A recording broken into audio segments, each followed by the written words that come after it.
What if one of the NFL's greatest quarterbacks became one of its most polarizing figures? Aaron Rodgers, once admired for his pinpoint accuracy and Super Bowl glory, is now at the center of controversies that go far beyond the gridiron. From misleading vaccination comments to being linked with wild conspiracy theories, Rodgers' journey from football legend to media lightning rod is as fascinating as it is unsettling. In today's video, we'll dive deep into the twists and turns of his story, uncovering how fame, controversy, and a unique worldview have shaped his public image. Stay tuned on Harold Comeback. Aaron Rodgers has the ability to generate headlines effortlessly. He's a content powerhouse, says best-selling sports writer Ian O'Connor. It's this very reason that O'Connor is speaking with The Guardian from his New York area home, where Rodgers, the former Green Bay Packers legend, now quarterbacks for the Jets.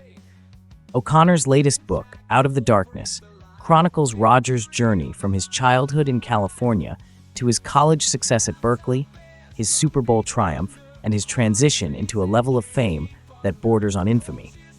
O'Connor notes that Rodgers wasn't seen as a divisive figure until around 3 years ago when the COVID pandemic began. In an August 2021 press conference, he was asked if he was vaccinated and responded, "Yeah, I've been immunized." Before that moment, he wasn't viewed as a villain at all. He was considered a socially aware athlete. He had spoken up on behalf of Colin Kaepernick and his right to protest inequities in American society. He had supported the athlete's right to kneel during the national anthem. Right after the terrorist attacks in Paris in 2015, a fan yelled out an anti-Muslim slur, and he rebuked that fan. He was not this polarizing figure. People looked up to him. And then all of a sudden, with those words, "Yeah, I've been immunized," that changed his life. A few months later, he tests positive for COVID. We find out he's unvaccinated, and that just changed everything about his public image. And since then, we've had the conspiracy theories, and now he's considered a villain. And it's just fascinating to me. What's happened to his life? In many ways, that life happens on a higher plane. Figuratively, it's the world of the super rich, of luxury homes and relationships with famous actors, Olivia Munn and Shailene Woodley among them. Intellectually, it's the world of podcast rants and spats with Jimmy Kimmel. Chemically, it's the world of ayahuasca trips and sensory deprivation therapy that helped inspire O'Connor's title.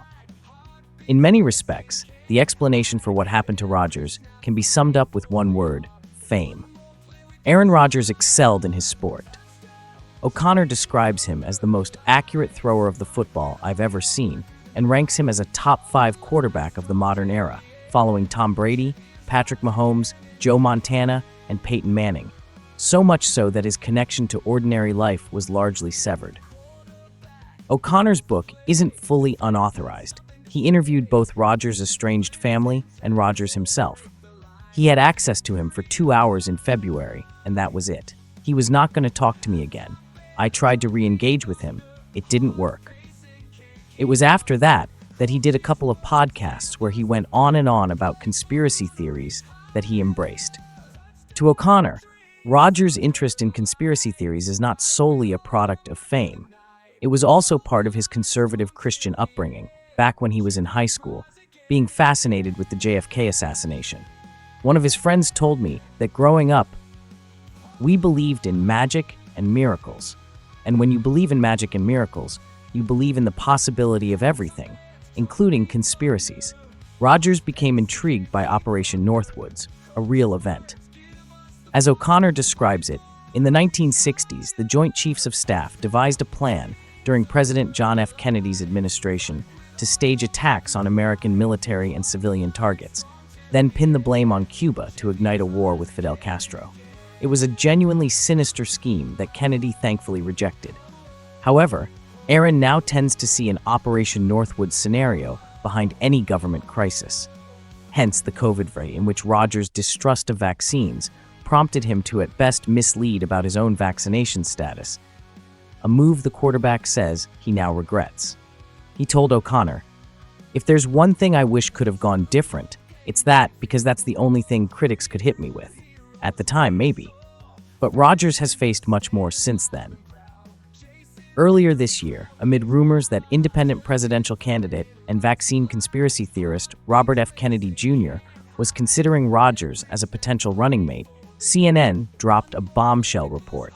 It claimed that Rodgers had shared unhinged conspiracy theories, suggesting the 2012 Sandy Hook school shooting wasn't real. At Sandy Hook, Connecticut, on the 14th of December 2012, 20 young children and 6 adults were killed. O'Connor says, "I'm sure that story would never have been published had RFK Jr. not disclosed that he was considering Aaron. I've never seen an outlet hold a story 11 years. This came from a private conversation at a party in 2013. Aaron was a significant public figure then. All right, he was only in the sporting arena, but he had won a Super Bowl and was the best player in the NFL. If he said that then, why wasn't it published?" I'm not saying he didn't say it, because when he released a statement, he did not deny saying it. So I'm certainly not going to deny it for him. I think if you really truly hold that belief that Sandy Hook was staged or it was a hoax, that is unforgivable. I am a father, but I don't think you have to be a parent to feel the same way. That is an unforgivable position to have. That is not your garden variety conspiracy theory. So I'll take him at his word that he never held that belief. But did he actually say it? He didn't deny making the comment back then, at a party during the Kentucky Derby. If he did say it, I hope it was just an error, maybe some kind of joke. Although I can't imagine how anyone could joke about something like that. But I really, really hope he never believed it. O'Connor thinks the Kennedy campaign might have planted the whole story of Rodgers as a potential running mate to get free publicity, because there was never any chance that Aaron Rodgers was going to agree to it. As we've explored today, Aaron Rodgers' journey from an NFL legend to a polarizing figure is a testament to how fame, personal beliefs, and public perception can drastically alter a person's image. From his stellar career on the field to his controversial off-field statements, Rodgers has become a lightning rod for both admiration and criticism. Whether you view him as a misunderstood athlete or a provocateur, one thing is certain: his story is far from ordinary. More news: Aaron Rodgers regrets saying he was immunized from coronavirus in new unauthorized biography. Regrets? New York Jets quarterback Aaron Rodgers has a few. Though he's known for doing things his way, not all of his decisions have proven to be wise, and one in particular stands out to him. In a new unauthorized biography by Ian O'Connor, Out of the Darkness, The Mystery of Aaron Rodgers, Rodgers told O'Connor that he wishes he hadn't used the term immunized in 2021 when he was asked if he had received the virus vaccine. If there's one thing I wish had played out differently, it's that, because it's the only thing critics could target, Rodgers mentioned in the book, according to ESPN. He regrets using the term immunized, not due to its inaccuracy medically, but because it provided the media with an opportunity to criticize him. Rodgers' immunized controversy.